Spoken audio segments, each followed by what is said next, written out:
अस्सलाम वालेकुम मेरे प्यारे प्यारे व्यूअर्स को मेरी तरफ से ढेर सारा सलाम। उम्मीद करती हूँ कि आप सब खैरियत से होंगे। आज मैं आपके साथ बहुत ही इजी और झटपट तैयार हो जाने वाला केचप जो कि सिंपल तरीके से बना के दिखाऊंगी। तो चलिए फिर शुरू करते हैं बनाना। बिस्मिल्लाहिर्रहमानिर्रहीम।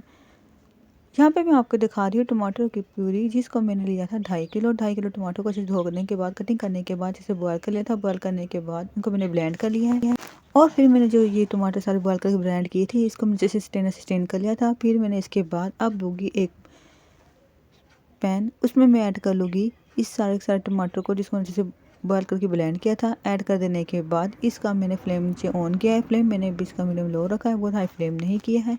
और इसमें जैसे मैं बॉयल आने दूँगी, जैसे ये पकना शुरू होगा तो मैं इसको 10 मिनट के लिए अच्छे से पकाऊँगी ताकि इसका सारा का सारा पानी अच्छे से खुश्क हो जाए। तो 10 मिनट पकाने के बाद फिर मैंने इसमें लाइट ना होने की वजह से वीडियो थोड़ी सी स्किप हो गई है, तो इसके लिए सॉरी। मैंने आपको ऐसे ही सारा बता दिया कि मैंने क्या क्या इसमें ऐड किया था। ऐड किया है नमक, जो कि ऐड किया मैंने 1.5 टीस्पून, पिसी हुई लाल मिर्च 1 टीस्पून, और इसमें मैंने ऐड कर लेनी है 2.5 कप मैंने इसमें ऐड कर ली है शुगर ऐड कर देने के बाद इसको मैंने 15 मिनट के लिए जैसे पकने के लिए रख दिया था। अच्छे से पकाया और साथ साथ चलाती है ताकि नीचे से जल ना सके, ये नीचे से लगे नहीं।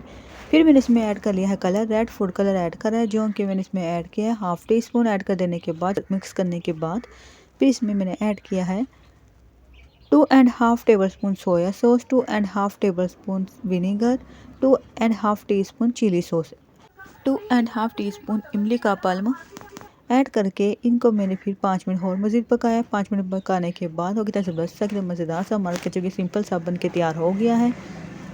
और ये आपके सामने कितनी चीज़ इसमें थिकनेस भी आ चुकी है और कितनी अच्छे से ये बन के तैयार हो चुका है। इसका रिजल्ट चेक करने के लिए आपको मैं एक बताती हूँ तरीका। आपने ऐसे कोई भी प्लेट लेनी है, उसमें 1 ड्रॉप इसका ऐड करना है। अगर इसका पानी नीचे को ना गिरे तो इसका मतलब केचप हमारे से बन के तैयार हो चुका है। मैं उम्मीद करती हूँ कि आपको मेरे बनाई गई हो इतनी इसी तरीके से सिंपल केचप की रेसिपी ज़रूर पसंद आई होगी। अगर अभी तक आपने चैनल के लिए लाइक शेयर सब्सक्राइब नहीं किया तो जल्दी से कर लिएगा और मेरे चैनल को ज़्यादा से ज़्यादा देखा करें, स्किप ना किया करें ताकि इसका वॉच टाइम जल्द कंप्लीट हो। मेरे प्यारे व्यूअर्स, मेरे प्यारे दुआ में याद रखिएगा मुझे, मैं आपको इजाज़त दीजिएगा। अल्लाह हाफ़िज़।